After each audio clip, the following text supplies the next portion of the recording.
বিশ্ব এখন আগের যেকোনো সময়ের তুলনায় অনেক বেশি ডিজিটাল নির্ভর। বিদ্যুৎ থেকে ব্যাংকিং, যোগাযোগ থেকে পরিবহন সবকিছুই প্রযুক্তির উপর দাঁড়িয়ে আছে। কিন্তু এই নির্ভরতার মাঝে বাড়ছে সাইবার আক্রমণের ঝুঁকি। বড় বড় দেশ, প্রতিষ্ঠান, এমনকি সাধারণ মানুষও এই হুমকির মুখে পড়ছে।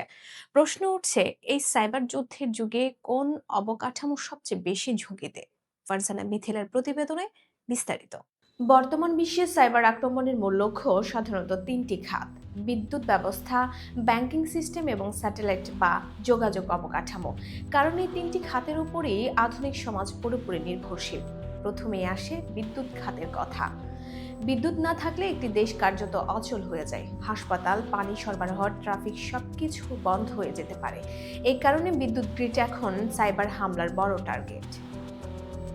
সাইবার নিরাপত্তা নিয়ে কাজ করা ইন্টারন্যাশনাল টেলিকমিউনিকেশন ইউনিয়নের মতে, অনেক দেশের বিদ্যুৎ ব্যবস্থায় এখনো পুরনো সফটওয়্যার বা দুর্বল নিরাপত্তা ব্যবস্থা রয়েছে, যা হ্যাকারদের জন্য সহজ লক্ষ্য হয়ে উঠতে পারে।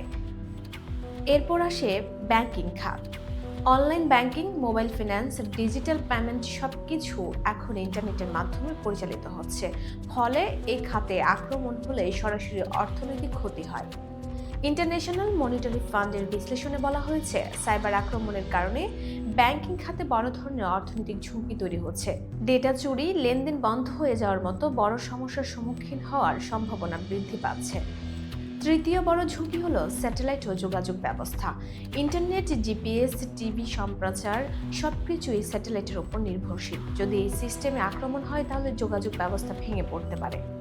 ইউরোপল বলছে, আধুনিক যুদ্ধের একটি অংশ এখন সাইবার আক্রমণ। এতে সরাসরি অস্ত্র ব্যবহার না করেও একটি দেশের গুরুত্বপূর্ণ অবকাঠামো ক্ষতিগ্রস্ত করা সম্ভব।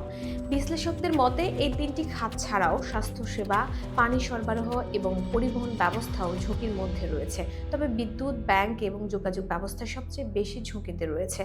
আরেকটি গুরুত্বপূর্ণ বিষয় হলো, অনেক সাইবার আক্রমণ সরাসরি নয়, বরং ধাপে ধাপে হয়। প্রথমে ছোট কোনো সিস্টেমে প্রবেশ করা হয়, তারপর ধীরে ধীরে বড় নেটওয়ার্কে ছড়িয়ে পড়ে। এতে ক্ষতির পরিমাণ আরও বেড়ে যায়। ওয়ার্ল্ড ইকোনমিক ফোরামের মতে, ভবিষ্যতে সাইবার ঝুঁকি আরও বাড়বে, কারণ প্রযুক্তি যত উন্নত হচ্ছে, আক্রমণের কৌশলও তত জটিল হচ্ছে। তবে প্রতিরোধের ব্যবস্থাও বাড়ছে।